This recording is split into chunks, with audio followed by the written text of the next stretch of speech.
एक माँ की ममता।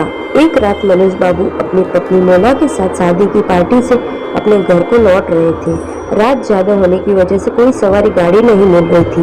मनोज बाबू का घर मुश्किल से 3 किलोमीटर की दूरी पर देहरादून के एक पहाड़ी गांव में था। मुसीबत तो ये थी कि महीना सावन का था और ऊपर से जोरों की बारिश भी हो रही थी और उन्हें अपने घर भी पहुंचना जरूरी था। उन दोनों पति पत्नी ने पैदल ही घर जाने का निश्चय किया। मोबाइल की टॉर्च की मध्यम सी रोशनी में वो दोनों आगे बढ़ने लगे। वो अभी आधी दूरी ही गए थे कि जोर से बिजली चमकी और बिजली की रोशनी में एक औरत का साया दिखा। ठीक उनके सामने ही खड़ी थी।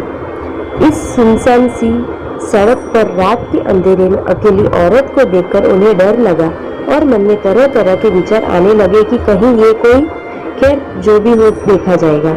ऐसा सोचते हुए दोनों ने अपने कदम आगे बढ़ा दिए, लेकिन बिजली जब बार बार लगातार चमकने लगी और उस बिजली की चमक में वो औरत दूर से ही साफ साफ दिख रही थी।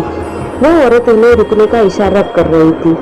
इसे देखकर मनोज बाबू की पत्नी की तो हालत ही खराब हो रही थी, लेकिन मनोज बाबू को लगा कि ये औरत शायद कोई मुसीबत में है। मनोज बाबू जब रुके तो वो औरत उन्हें हाथ जोड़ते हुए बोली, भाई साहब प्लीज मेरी मदद कीजिए। तेज बारिश और पहाड़ी ढलान होने की वजह से मेरी गाड़ी का एक्सीडेंट हो गया है। मेरी गाड़ी इस पहाड़ी ढलान से नीचे गिर गई है।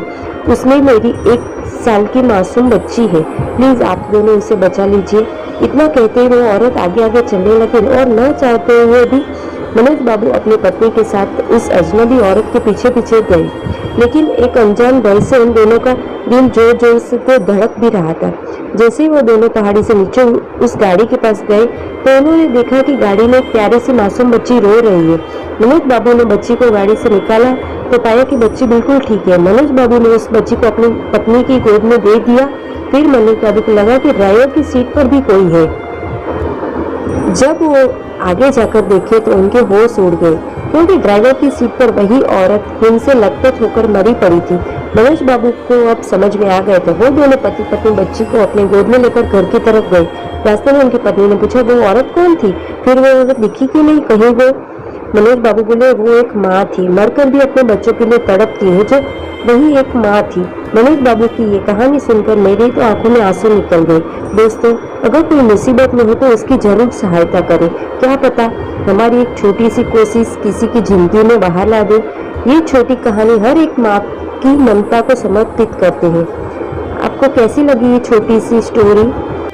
आप भी अपनी माँ से प्यार करते हैं तो माँ के लिए एक लाइक और सब्सक्राइब कर दीजिए। धन्यवाद स्टोरी पढ़ने के लिए।